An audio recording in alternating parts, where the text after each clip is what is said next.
Alors, donc on va continuer, c'est-à-dire déjà on a traité la partie 1, 2, même dans 3, on a déjà calculé le produit scalaire, maintenant le produit vectoriel, c'est-à-dire comment on peut calculer le produit vectoriel dans cette situation, c'est-à-dire que ça nous permet bien sûr de... Alors, pour cette raison, donc on va essayer bien sûr de passer bien sûr pour voilà, le résultat et on essaie d'expliquer cette partie-là qui est très intéressante pour vous, c'est-à-dire comment on peut bien sûr expliquer ça. Alors, j'ai dit que pour calculer bien sûr ici le produit bien sûr vectoriel, alors on va commencer bien sûr à dire, c'est-à-dire, qu'est-ce que ça veut dire calculer le produit vectoriel? C'est-à-dire, on va essayer, comme d'habitude, comme j'ai déjà expliqué, lorsqu'on met le produit vectoriel, c'est-à-dire je remplace OA, d'accord? Par exemple, je mets ici le produit vectoriel de quoi? De, par exemple, OA avec quoi? Avec le produit vectoriel de OB. Alors, tout simplement, pour essayer de calculer ça, c'est quoi? C'est-à-dire, je remplace ici à quoi est égal OA, c'est moins 2 suivant I, d'accord? Plus 1 suivant G, d'accord? Et plus 3 suivant K. Comme ça, pour essayer de comprendre. Et le produit vectoriel de quoi? De OB. OB, c'est quoi? C'est 2I plus, bien sûr, le moins, pardon. Donc, ici, c'est attention. Donc, ça, c'est moins. Alors, donc, ça, c'est ici, c'est moins. Moins quoi? Donc, c'est moins J, bien sûr. Et plus K. Donc, voilà, bien sûr, l'écriture de ce vecteur OP. Alors, c'est-à-dire uniquement pour faire les calculs, qu'est-ce qu'il faut faire? C'est-à-dire lorsqu'on applique le produit vectoriel, c'est-à-dire je mets le produit vectoriel de I avec I. D'accord? Et après, je mets le produit vectoriel de I avec G, puis I avec K. Et vous savez que lorsque j'ai multiplié moins de I, c'est-à-dire le produit vectoriel de quoi? De I, c'est-à-dire le premier terme, ça avec ça. Donc, 2 fois moins 2, ça donne moins 4. Et bien sûr, j'essaie de calculer le produit vectoriel de I avec le produit vectoriel de I, pardon, avec I. D'accord?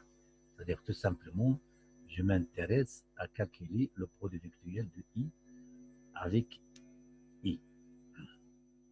Alors, c'est quoi le produit vectoriel de I avec I? Normalement, c'est quoi? Il faut savoir faire les calculs, c'est normal. Mais ça, c'est intéressant de savoir comment on peut faire les calculs.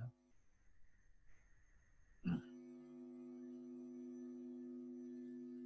Parce que c'est intéressant de savoir faire les calculs. C'est-à-dire, c'est quoi de calculer ça? C'est quoi?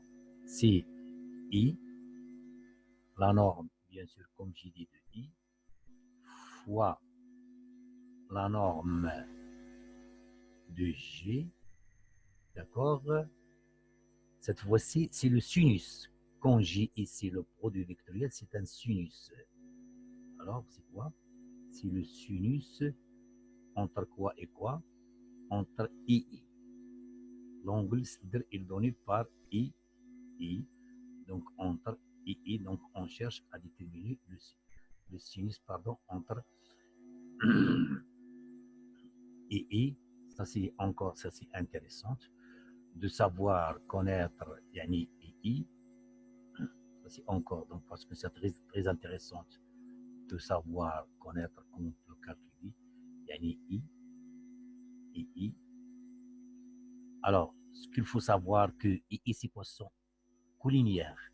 Alors, quand je calcule I, c'est quoi? Ça, c'est 0.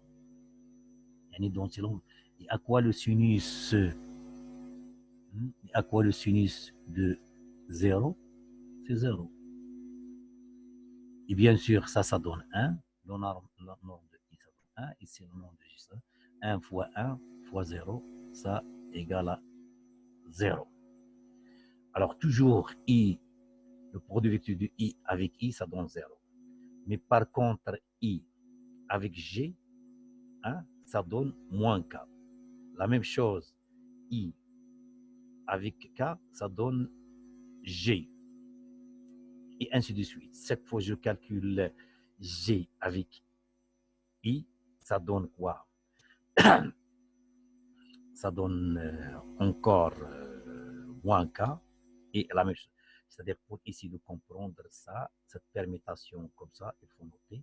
C'est-à-dire, il faut faire comme ça, un cercle comme ça. Alors, ici, c'est I. D'accord? Ici, bien sûr, c'est G. Et ici, bien sûr, c'est vecteur K. Ça, uniquement pour se rappeler bien. Si je mets I,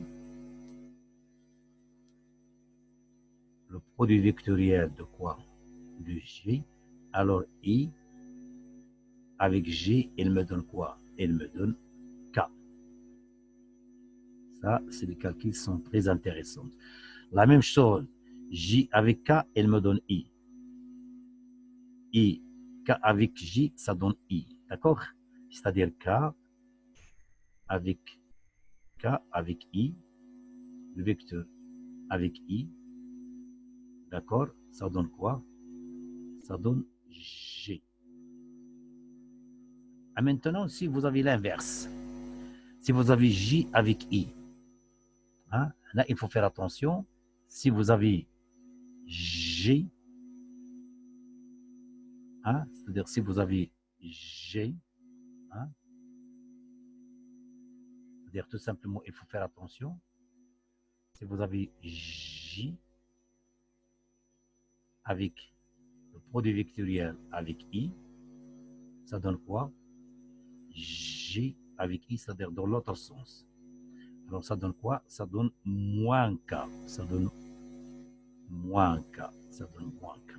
Et voilà, c'est très intéressant. La même chose, si vous prenez I avec K, ça donne moins G.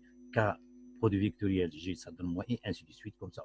C'est-à-dire, si vous faites les calculs, comme j'expliquais ça avec ça, la même chose, chaque fois, si vous trouvez I avec I toujours, ça donne 0. Alors, I avec J, bien sûr, ça donne K. Et I avec K, ça donne G. Alors, encore, si je continue, J avec I, ça donne bien sûr qui me dit c'est quoi? C'est moins J avec I, ça donne moins K. Et ainsi de suite, ça donne 0, et ça donne et ainsi de suite. Donc ça, c'est très bien. Alors ça, c'est une façon, et après, une fois que vous faites ces calculs-là, le produit vectoriel, donc vous pouvez établir. Ou bien, donc, souvent, on fait une autre méthode qui est très facile à exprimer. Qu'est-ce qu'on fait? Alors, tout simplement, je prends les vecteurs, c'est-à-dire les compositions de vecteurs OA, c'est-à-dire ça, et je note ici. Ça veut dire OA, qui sont les valeurs c'est-à-dire de OA. Les composantes, donc vous avez moins 1, je mets ici moins 1, ici c'est quoi? C'est 1, et ici c'est 3. D'accord? Et je mets bien sûr ici le produit vectoriel de quoi? Encore, je mets ici un écriture comme ça, donc par, et je mets quoi pour OB, c'est quoi? C'est 2, voilà 2, ça c'est moins 1, et ici donc c'est 1, voilà. Et après je fais les calculs. Comment je fais les calculs? Alors pour faire les calculs, donc suivant I, la première chose qui sera très intéressante, je multiplie 1 fois 1. Ici, comme ça, je mets 1 fois 1. Alors, j'écris 1 fois 1, ça me donne quoi? Ça me donne 1. D'accord? Moins quoi? Moins 3 fois moins 1. 3 fois moins 1, c'est moins. Et un moins, avec moins, ça donne plus 3. C'est-à-dire, je répète, je multiplie ça avec ça, qu'est-ce qu'il me donne? C'est-à-dire que 1 fois 1 moins, je multiplie ça avec ça. Moins quoi? Moins 3 fois quoi? Fois moins 1. C'est 3 moins 1. Voilà, c'est moins 1. D'accord? Bien sûr, 1 fois 1, ça donne, c'est normal, 1. Et moins 3 fois moins 3, ça donne 3. Je fais la somme et ça donne 4. Je fais la même chose, je continue. Hein. Il faut essayer de comprendre l'astuce, parce que l'astuce est très simple. Alors maintenant, pour continuer, j'ai mis un signe moins, parce que pour la deuxième étape, je multiplie encore 1 fois moins 2. Donc, 1 fois moins 2, attention, je mets ici un signe moins. 1 fois moins 2, ça me donne moins 2. Et je multiplie bien sûr 3. Moins 3 fois 2, c'est 6. Donc c'est moins 6. D'accord? Et moins 6, ça donne moins 8. Je fais la même chose pour le dernier. Hein, tout simplement pour le dernier. Donc voilà. Qu'est-ce que je fais? Donc je multiplie 1 fois moins 2. Ça donne quoi? Moins 2. Donc voilà, c'est...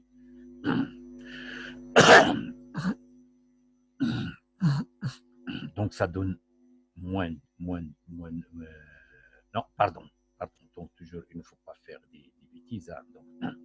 Donc 1 fois moins 2, d'accord? Et moins le 1 fois moins 2, donc c'est moins 2, d'accord? Ça, c'est encore, c'est très intéressant. Là, il ne faut pas faire des autres. Ça, c'est moins 1. Donc, moins 1 fois moins 2. Moins 1 fois moins 2. Attention, ça, c'est plus 2. D'accord? Et ici, donc, moins 2 fois 1, c'est 2. Donc, moins 2. 2 moins 2, ça donne 0. Et voilà, comme ça, je peux calculer. Donc, voilà, ça suivant I, ça suivant G et ça suivant K. Pour cette raison, donc, je peux écrire, c'est tout simplement le vecteur que j'arrive à écrire. Le produit vectoriel entre A et B, c'est quoi? C'est 4 suivant I et 8 suivant G. Bien sûr, vous avez 0 suivant K. Vous avez 0 suivant K. Donc voilà, ça c'est la façon comment je peux calculer bien sûr le produit vectoriel entre A et B comme ça, donc c'est très facile. Donc une fois j'arrive à comprendre ça, donc je peux bien sûr faire d'autres façons de faire les calculs facilement, donc sans problème. La même chose pour essayer de calculer les modules de A et de B, d'accord? Donc encore c'est très bien.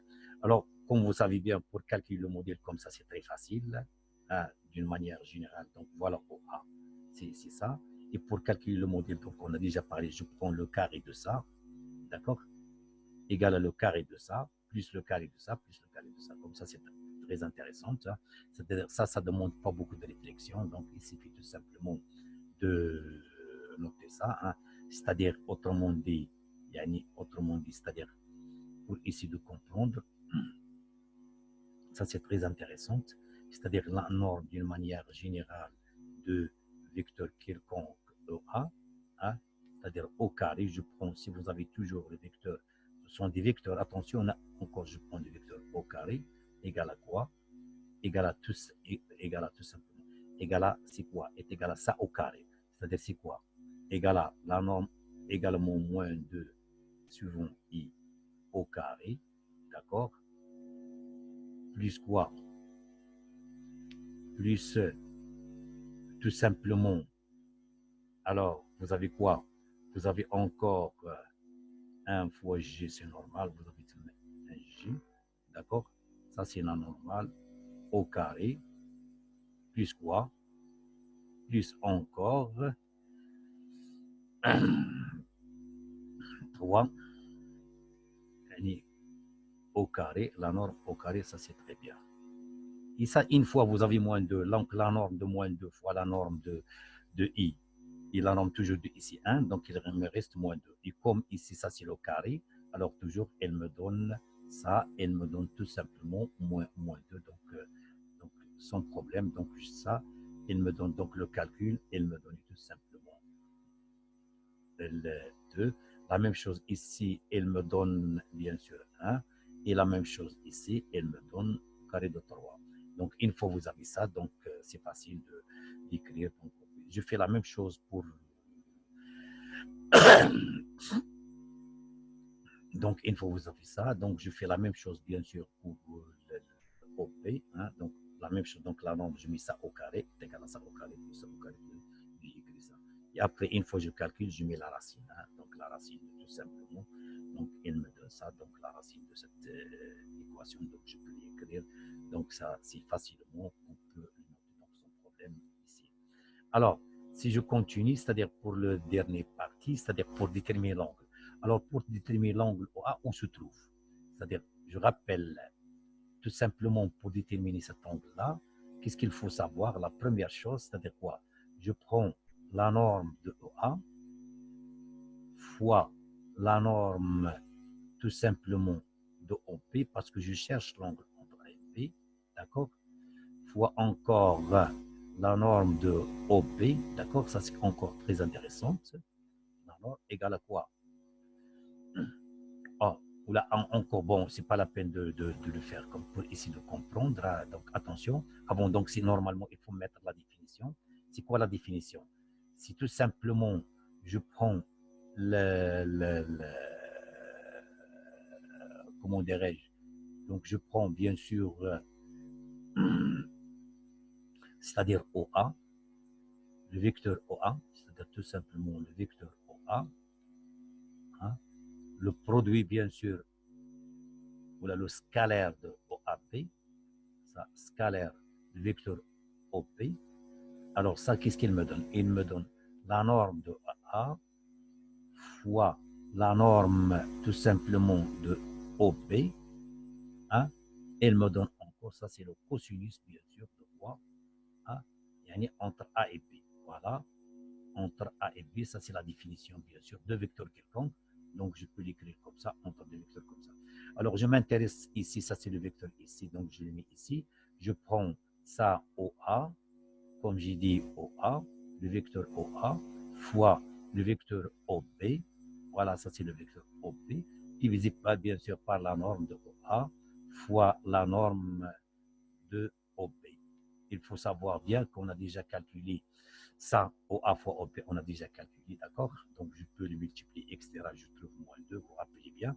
Et la même chose, la norme au carré, on a déjà calculé, ça c'est 14. Et ça, bien sûr, c'est la racine de 16. Donc une fois vous faites le rapport entre ça, notons bien, attention, vous avez ici un signe moins, n'oubliez pas que vous avez un signe moins. Alors, et on trouve moins 0,21. Et je cherche bien sûr dans mon calculatrice et je trouve que l'angle, c'est quoi? C'est à peu près 102 degrés Celsius, 2. Donc voilà, donc cette partie-là qui est très intéressante pour faire des calculs comme ça. Donc ça ne demande pas beaucoup d'astuces, donc il n'est pas difficile, même pour faire bien sûr ce calcul-là qui n'est pas vraiment très difficile, qu'on peut l'utiliser sans problème. Et ça, bien sûr, donc c'est ce on peut faire ça sans problème comme ça. Donc, je peux même